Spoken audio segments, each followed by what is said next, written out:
All right, so in today's video, I'm gonna teach you the very simple framework I've used on hundreds of brands to generate over $100 million in revenue simply through stories and copywriting. So if you're a brand owner of any kind, and I mean e-commerce, selling a digital product or a service, you could be a plumber, honestly, any kind of business, and you're struggling to turn your fellowship, your social following, your email subscribers into taking your offer as customers, then this is for you. I'm gonna hand you the structure in this video, and I'm gonna give you a bonus towards the end of the video. So first, why should you trust me? Well, I've gone from broke and homeless in Alaska as a photographer to generating over $200 million in revenue for 117 brands in over 50 different niches. Now, all that said, I just want to share all the systems that I've learned and gathered over the years that have helped me and my clients. So let's grow.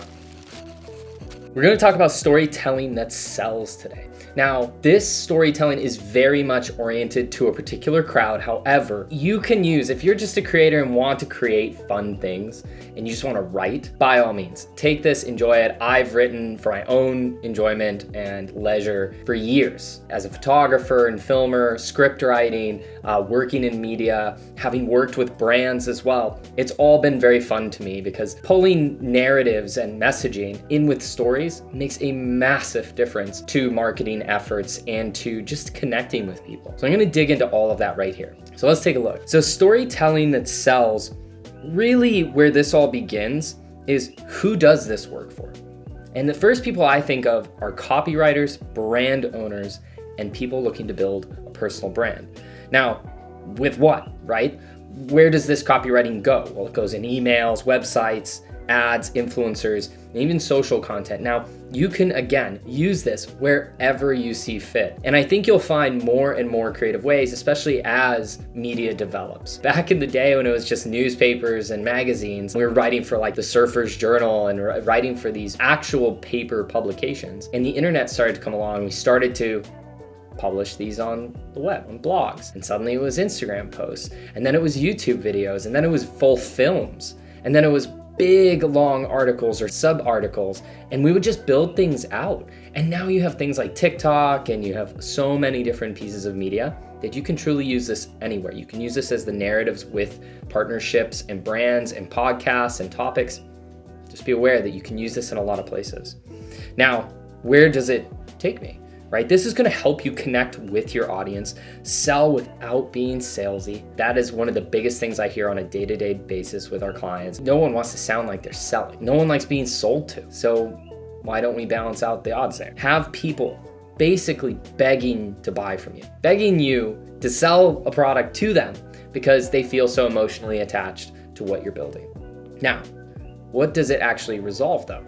Well, if you're losing fans and if you're sending out, let's say HTML emails and people are feeling like they're being sold to, or they just feel like they're not connecting with you, you're gonna lose people. Whether you notice it or not, whether they speak up and express their unhappiness or dissatisfaction with your brand and products, you're not really going to be able to know what's wrong. I'm going to show you how to know what's right. Declining sales. This will resolve it. You will see significantly higher conversions, significantly higher open rates and engagement, and people responding to you positively. And even when you get the negatives, it's very forthright and it's easy to connect with them and adapt. Feeling disconnected from your own brand. I get so many different influencers, from graphic designers to pro volleyball players and athletes, that feel like they're disconnected from who they're trying to speak to, and they just don't know how to continually build that connection. And often it's a publishing thing. You're not publishing yourself and letting people connect with you. You're not letting people basically enter into your life. A lot of people just don't publish. They just show the highlights.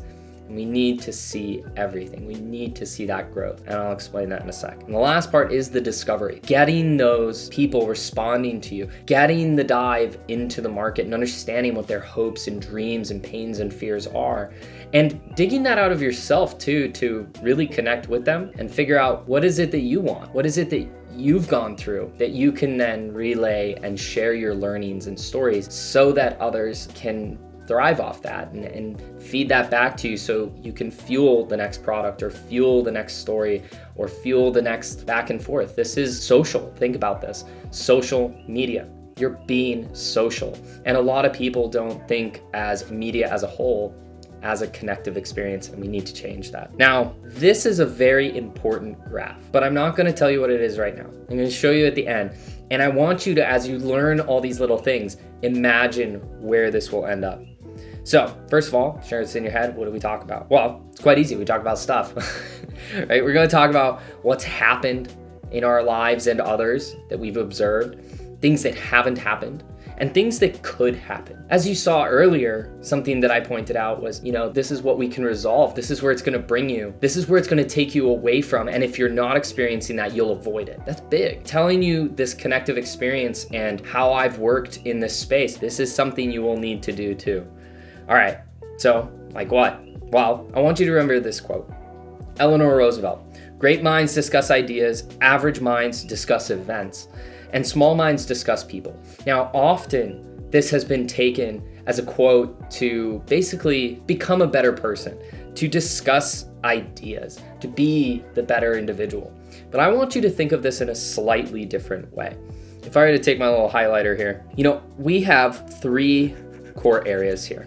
We have ideas, events, and people. These are the primary ingredients of everyday conversation. We talk to our friends. Everybody is guilty of this. A little bit of gossip, talk about ideas, a little bit about that thing that's happening next weekend. These are all important items or factors in people's conversation. We need to use them. We'll get into that. This is typical. This framework was laid out by a South Park director when he was in an interview, and he said, well, the typical story that's really not good is this happened, then this happened, then this happened. And instead, we want to approach things as this happened, but then this happened. So therefore, this thing happened. And it is a subtle tweak, but when you start to write, feel free to mash things down, get ideas onto paper, and then as you begin to formulate your copy into frameworks, you can begin to use these subtle little differences that are going to make your stories elevate so much more powerfully. You will find that you say a story when you're young, or you hear a kid tell you a story, and it just doesn't land. You're like, okay, got it. And then you hear, a teenager explain it, and you're like, oh, okay. Then you hear an adult who's been around, or an old person explain something to you. I say old, don't judge, but older generations who have been around and heard so many stories and told so many stories. They tell it in a very different way, and it makes things really impactful. The sooner we can bring those into our business and into our personal brand, the better. Now, here's Stories 101. Everything is based around concepts, characters, and conflicts, those 3 C's. And then we tie everything in with the ideas, the events, and the people, the IEP. So the question is, how do we make money from that? Well, we need to build belief. Whether that's building belief to reduce doubt, which we can do in 3 ways. 1, it's for you and your brand, to build that belief in you as an individual, as your personal brand, or you and your business and the products you do or have. Number 2 is that product or service. And number 3 is actually building belief within the reader and helping them connect your story and what's in their brain and their existence, their life experience. It builds belief in themselves to reach the desired outcome and eliminate the problems. Now, this is all about trust, right? So there's 3 ways of doing this. We can tell them that, you can believe us, guys. We're able to do this. Our product's able to do this. You can do this. We can tell them that, right?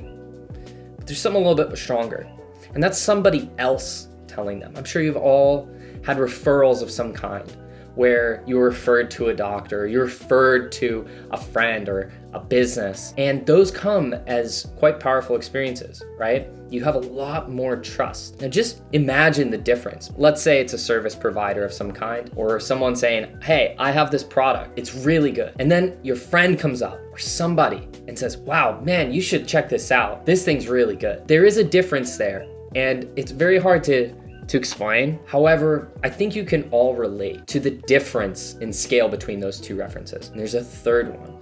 And the third one is showing them. Now, this is by and far bigger than the other two. And service businesses can do this very easily by hopping on a call and showing that they can do these things. You see this every day on YouTube, down in the videos, in other channels. You see this all the time where people are showing you how to do it. I'm showing you something right now. I'm showing you how to write stories. So you're probably gonna believe that I can write a pretty good story, right? This is the same for your product, your personal brand, anything in between. Showing the impact is way more powerful. Now, you need to think of your story as your framework. This framework is like a little machine. And what we're gonna do is we're gonna take those 3 C's and the ideas, events, and people, we're gonna shove them into this machine. It's gonna mix it all up, and it's basically gonna create a story, but we're gonna put it into a framework of attention, interest, desire, and action. This is the AIDA framework. You'll see AIDA. And I wanted to simplify this a little bit.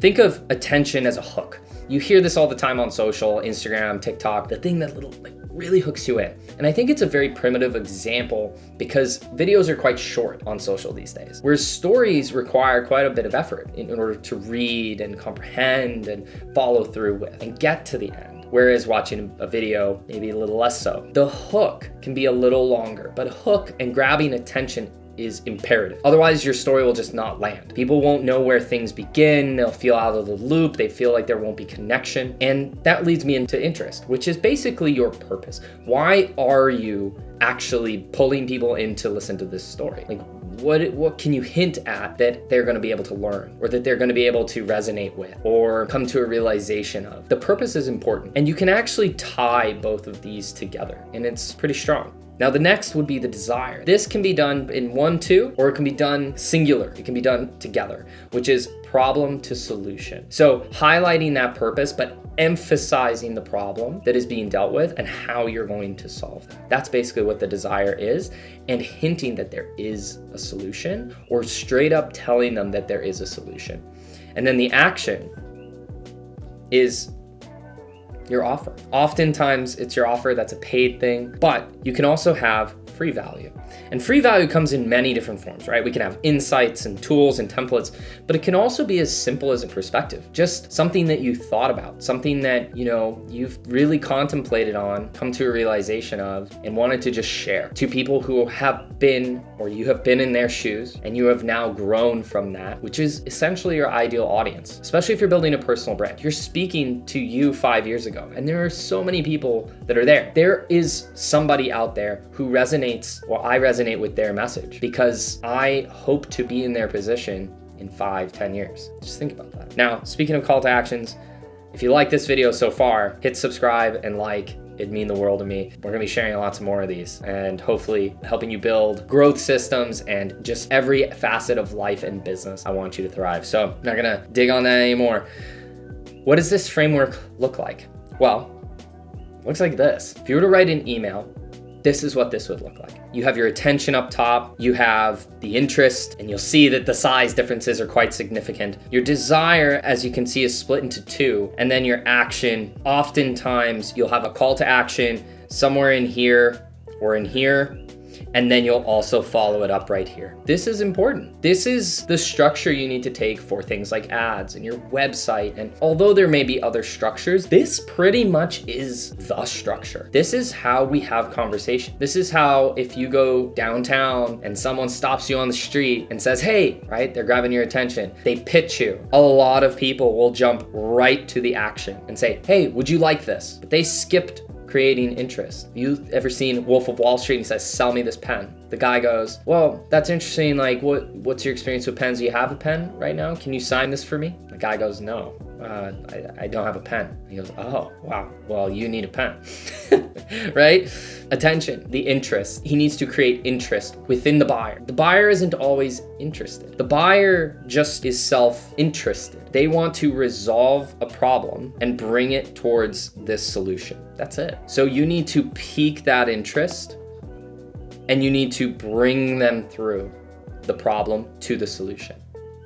And then it's an easy sell, right? You talk to sales guys and you learn sales formats. In general, for sales calls, you will realize how similar these things are. And even in stories, like we're thinking novels and books and movies, there is still a sell in there. You're bidding for a character. You want their success. You feel a connection between you and a character, or you feel the disdain or differences between other characters so that there's contrast and it highlights who you are in the movie. It's why we have relatable superheroes. Superheroes aren't just some magical Spider-Man person. They were a normal guy. They were a normal girl who became this superhero, this person that is beyond where they currently are and you currently are. And that's why people resonate with those stories. Now, what does this come back to? This comes back to that graph. We have an intro, an inflection point, a rising action, a climax, and then an ending with the falling action into it. And this is more of a falling action is like a resolution, like a calming, than falling, like it's not like a negative thing. And I'm not gonna dive in deep in this because I think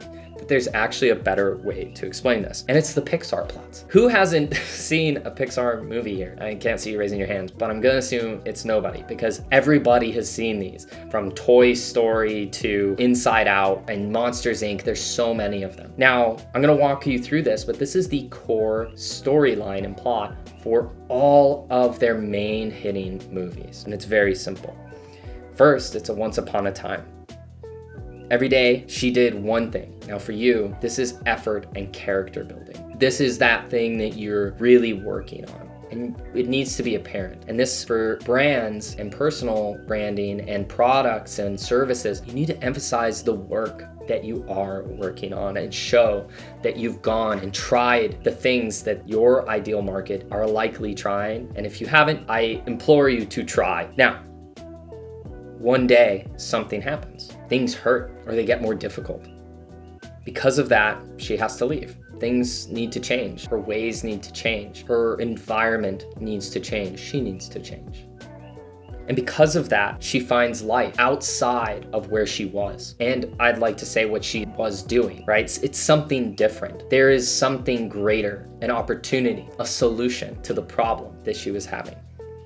And then finally, she finds that bigger purpose and finds that reward, even if it wasn't what she originally thought it needed to be in the beginning. And this is truly just storytelling as a whole. Now, all I can say, if you're starting stories today, is to just go back and really think about what it is you want to achieve in your business. What does your business help others achieve? What does your product help other people do or receive? What is that desired outcome? Where are they moving away from? And then note down your stories. Something as simple as going to a cafe and having an interaction with someone can be a story. You really need to begin to think outside the box in a sense, but don't take stories as necessarily epic. They don't need to be. You can make something amazing out of something very, very simple. All right, so you're probably wondering where this bonus is. Well, if you found this interesting or even somewhat useful, I've created 14 days of storytelling secrets that I can deliver directly to your inbox. It's filled with insights and strategies, ones that you can actually implement and not just be left guessing as to like how to write, what to write, or even where to put it. So link is in the description, sign up for that below. Now, if you want to take it a step further again, go ahead and grab my $200 million storytelling course over on Creative Live. It's an exclusive course I've made with them, and they're an awesome company, and I hope you get to sign up and get all the benefits and tools that are built inside that. Now, last but not least, if you just simply want to binge a ton of YouTube content, I'm going to be posting more and more content just like this, yourself, your business, and the growth in between, and I'll be posting all the systems that have helped me go from literally broke to enjoying the life that I have today and thriving and building businesses. If that's of interest to you, hit subscribe. I'd be stoked to have you. And that's it for now. I'll catch you on the next one.